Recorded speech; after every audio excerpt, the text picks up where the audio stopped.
Mahdumkulu. Mahdumkulu, Devlet Mehmed Azadi'nin oğludur. Genellikle kabul edildiğine göre 1733'te Etrek ile Gürgen nehirleri arasında kalan Hacıgovşan'da doğdu. 1983 yılı, Türkmenistan'da doğumunun 250. yılı olarak geniş çaplı faaliyetlerle kutlanmış ve bu tarih resmiyet kazanmıştır. Bir lakap olduğu da düşünülebilecek olan Mahdumkulu, Mahtımgulu dışında şairin başka bir adı bilinmemektedir.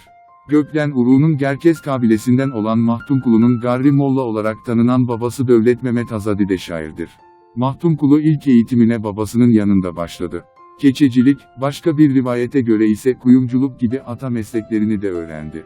Eğitimine Kızılayak'ta ve ardından Buhara'daki Tükeltaş Medresesi'nde devam etti. Bir süre sonra burada dost olduğu Sibiryalı Türkmen Nuri Kazım İbn Bahir ile beraber Türkmen toplulukları arasına karıştı. Onunla birlikte Afganistan'a, Hindistan'a, ardından Kabil üzerinden Özbekistan'a geçip Margelen, Andijan ve Semerkant'a gitti. Nuri Kazım'la birlikte Şirgazi'de bulundukları sırada bu medresede Türkmenler için bir bölüm açıldı. Hayatının daha sonraki dönemleri hakkında fazla bilgi bulunmayan şairin 1783'ten sonraki bir tarihte olduğu sanılmaktadır. Mahdumkulu'nun edebi kişiliği ve eseri. Doğu Türkçesi yanında Arapça ve Farsça öğrenen Mahdumkulu Nizami, Sadi, Şirazi, Alişir Nevai ve Fuzuli gibi klasik şairleri okumuştur. Buna rağmen kendisinden öncekiler gibi klasik Türk edebiyat diliyle değil genel olarak canlı Türkmen şivesiyle ve sade bir üslupla şiirler yazmıştır. Böylece Türkmen edebi dilinin ortaya çıkmasına ve gelişmesine önemli bir hizmette bulunmuştur.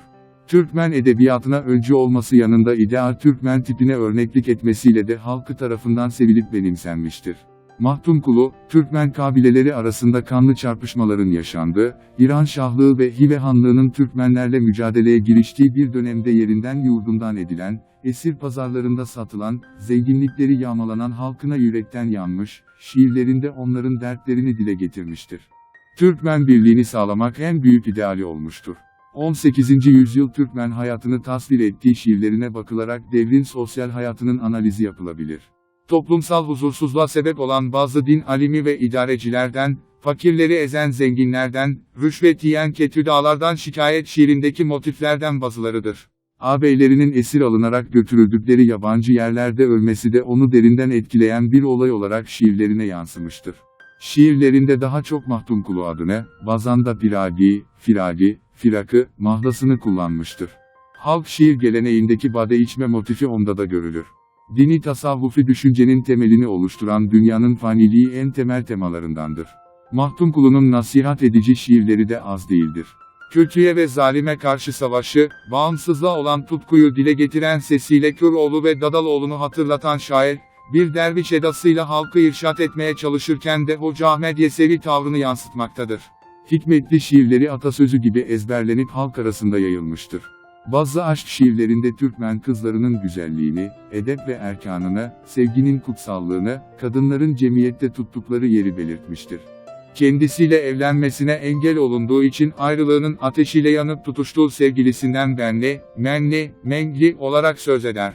Mahdumkulu Divanı, Mahdumkulu Dil ve Edebiyat Enstitüsü El Yazmaları bölümünde şairin divanının 100'den fazla nüshası bulunmaktadır. 250. doğum yıl dönümü münasebetiyle 1983'te Aşkbad'da Kiril alfabesiyle Şah Muhammed Kandımov tarafından 2 cilt olarak hazırlanan divanı en fazla şiiri bir araya toplayan güvenilir bir yayın olmuştur. Ayrıca Arap harfleriyle de farklı bir baskısı yapılmıştır. Mahdumkulu'nun bir şiiri. Kop yiğitler gelip geçti cihandan. Niyetine göre ikbal olmadı. Geldi şikeç kahpefelek elinden. Ertiri bolan öğlen gülmedi. Video umarım faydalı olmuştur. Abone olup destekleyebilir ve bizi bu tarz videoların devamı için teşvik etmiş olursunuz.